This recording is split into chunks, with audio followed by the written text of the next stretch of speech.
Part 1 এ তোমাদের দেখিয়েছিলাম যে কী ড্রেস পরবো। তো আমি ড্রেসটা পরে রেডি হয়ে গেছি। তোমরা আমায় কমেন্টে জানিও যে আমাকে কেমন লাগছে। আর আবারও বলে দিচ্ছি, বড় ভ্লগ কিন্তু চ্যানেলে আপলোডেড। ডেসক্রিপশনে আমি লিঙ্ক দিয়ে দিচ্ছি, আর না হলে চ্যানেলে একমাত্র বড় ভ্লগ ওটাই আছে, আমার বার্থডে ভ্লগ, তোমরা গিয়ে দেখতে পারো।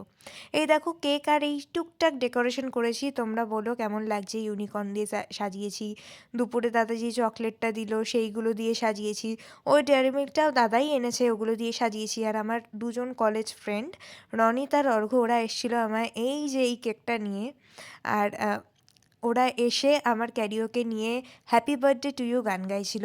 আর ওরা এসে আরেকটা কাজ যেটা করেছে সেটা হচ্ছে আমার ফটোশ্যুট করে দিয়েছে। তোমরা চাইলে আমার ইনস্টাগ্রামে গিয়ে দেখতে পারো যে ওরা কীরকম ফটোশ্যুট করলো। ভালোই করেছে আর কি, যা করেছে আমি তাতেই খুশি। কারণ বলে ওদের আশাটা আমার কাছে তো আনএক্সপেক্টেড ছিল, পুরোটাই সারপ্রাইজ ছিল।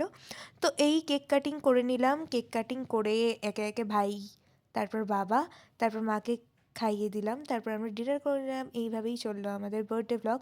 আবারও বলছি যে তোমরা চ্যানেল সাবস্ক্রাইব না করে থাকলে সাবস্ক্রাইব করে নিও।